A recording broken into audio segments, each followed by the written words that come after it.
প্রত্যেক WB SLST প্রার্থীকে চিরঞ্জিত একাডেমিতে স্বাগত জানাই।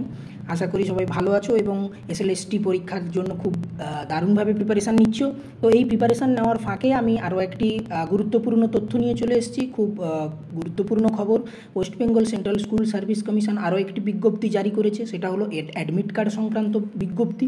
সেই অ্যাডমিট কার্ড সংক্রান্ত বিজ্ঞপ্তি খুব গুরুত্বপূর্ণ বিজ্ঞপ্তি, কারণ সেখানে অ্যাডমিট কার্ডের অথেন্টিসিটি বা অ্যাডমিট কার্ডের যথাযথতা কতখানি সে তার উপর ভিত্তি করেই এই কমিশনের এই বিজ্ঞপ্তি জারি। ঠিক আছে, চলো সরাসরি আমরা বিজ্ঞপ্তিতে চলে আসি, একটু দেখে নিই কী বলতে চেয়েছে কমিশন।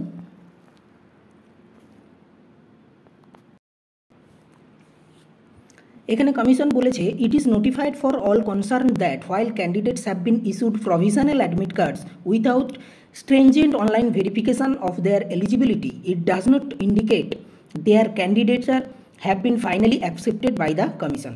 অর্থাৎ যে প্রভিশনাল অ্যাডমিট কার্ড কমিশন জারি করছে সেই অ্যাডমিট কার্ডই যে একেবারে ফাইনাল যথাযথ অর্থাৎ অথেন্টিক অ্যাডমিট কার্ড, সেটা প্রার্থীর যোগ্যতা মানে ক্যান্ডিডেচার মানে এখানে প্রার্থিতা আমরাও যদি বলে থাকি, তো সেটা যে একেবারে ফাইনাল তা কিন্তু ইন্ডিকেট করছে না। তারপরে কি বলেছে, candidates if rendered ineligible by relevant rules, notifications, NCT guidelines or in terms of order of the Honorable Supreme Court or High Court will be debarred from further participation after online offline verification at the post examination stage। অর্থাৎ পরীক্ষার পরে যদি verification করার পর বিভিন্ন যে রুলগুলো আছে, যে নোটিফিকেশান জারি হয়েছে বা সুপ্রিম কোর্টের বা হাইকোর্টের যে অর্ডার আছে সেই অনুযায়ী যদি কোনো রকম কোনো সেখানে মিসকনসেপ্ট পাওয়া যায় তাহলে কিন্তু সেটা ক্যান্সেল করা হবে। অর্থাৎ সেটা ক্যান্ডিডেচার হিসেবে মানে অথেন্টিসিটিটাকে তখন গ্রহণ করা যাবে না। ঠিক আছে, তো এই নোটিফিকেশানটা ইংরেজিতে দেওয়া আছে, তার আমি একটা বাংলা করার চেষ্টা করেছি, সেটা আমি তোমাদের দেখাচ্ছি।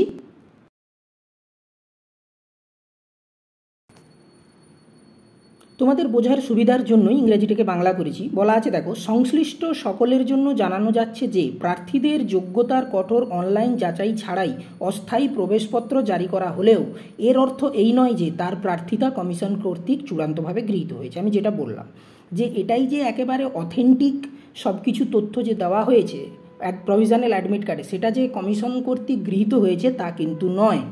দেখো তারপরের বাক্যটাতে কি বলেছে না, প্রাসঙ্গিক নিয়ম, বিজ্ঞপ্তি, এনসিটি নির্দেশিকা বা মাননীয় সুপ্রিম কোর্ট বা হাইকোর্টের আদেশ অনুসারে প্রার্থীদের অযোগ্য ঘোষণা করা হলে পরীক্ষার পরবর্তী পর্যায়ে অনলাইন বা অফলাইন যাচাইয়ের পরে তাদের আর অংশগ্রহণ থেকে নিষিদ্ধ করা হবে। অর্থাৎ যদি কোনো রকম কোনো মিসকনসেপশন ওখানে পাওয়া যায় বা কোনো মিস ইনফরমেশান থাকে তাহলে কিন্তু সেটা নিষিদ্ধ হয়ে যাবে। অর্থাৎ এখন যে প্রভিশনাল অ্যাডমিট কার্ডটা করা হচ্ছে ক্যান্ডিডেটের জন্য, তার মধ্যে যদি কোনো রকম মিসকনসেপশান থেকে থাকে তাহলে সেটা কিন্তু ক্যান্সেল হয়ে যাবে এবং সেটাই তখন অথেন্টিক বলে গণ্য হবে, সেই ভুল অ্যাডমিটটাই।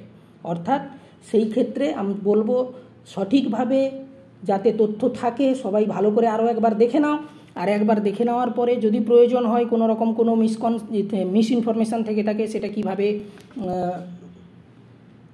সংশোধন করা যায় সে বিষয়ে কমিশনের কাছে গিয়ে আবেদন জানাতে পারো। কেমন? এটা একটা গুরুত্বপূর্ণ তথ্য অ্যাডমিট কার্ড সংক্রান্ত। ঠিক আছে, আবারও কমিশন এরকম কিছু আপডেট দিলে আবারও আমি তোমাদের আপডেট দেবো। তাই সবাইকে আরও একবার বলছি, ভালো করে অ্যাডমিট কার্ড একবার রিচেক করে নাও এবং দেখো সেখানে কোনো ভুল ভ্রান্তি আছে কি না।